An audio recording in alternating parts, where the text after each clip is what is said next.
For too long, we've had a Congress in which just one or two people decide what gets done. Please don't clap at that part. That's not an applause line. For too long, the hostility and the dysfunction could have you all go down in history as losers. I mean, losers. Do you understand what I'm saying here? Yes. Then show me. Thank you. So to each of you, I ask a simple question. Based on intellect, credibility, or decorum, do you really think you belong here, or should you be fired? Fired! That was a rhetorical question. What I'm trying to say is that it doesn't have to be like this.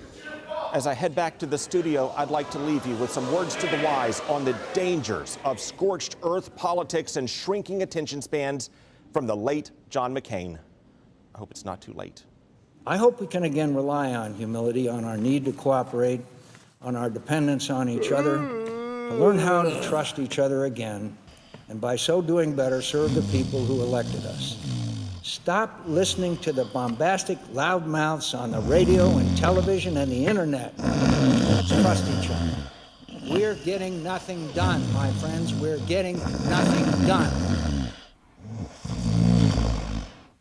Oh, well, I guess we kind of lost him. It is getting late. But we can still wake up from this nightmare that our politics has become. And it starts by understanding two big reasons for it.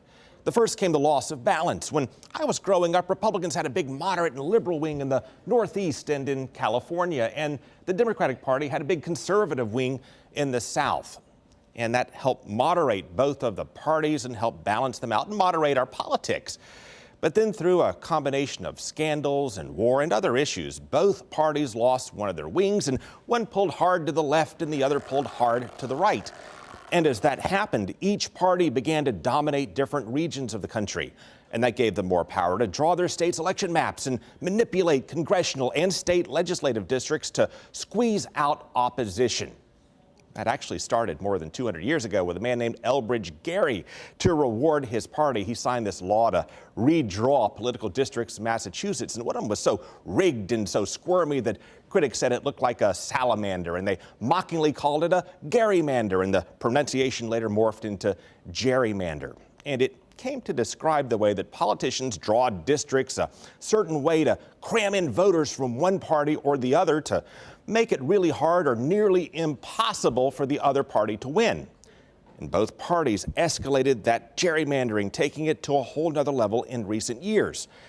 So now the path to winning is often running hard left or hard right instead of the middle. And that spread into statewide races. And then being moderate, which means keeping reasonable limits, not being extreme, became a liability.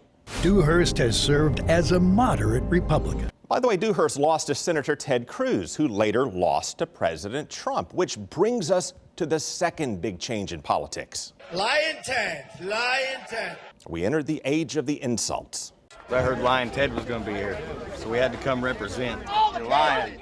Once again, Lion Ted! Or to put it another way, we entered the age of social media, which is fueled by insults. You look like a fish monster, and you're a terrible person! The algorithms push stuff that makes people angry, whether it's true or not, to the point that people with different perspectives don't often interact unless they're slinging insults through these little boxes and buttons over stuff they've learned just enough about to think they know what they don't understand.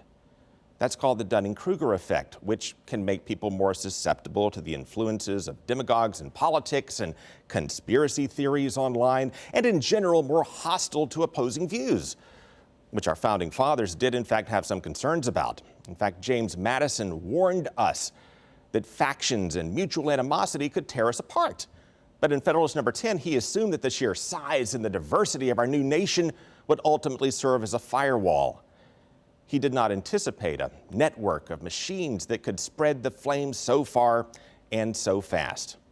But if social media and gerrymandering help polarize our politics, we could also detox by making it much harder for partisan politicians to gerrymander the districts in the first place, and by disengaging from social media, or at least reining in the algorithms, or making the social media giants far more accountable by removing some of their legal protections.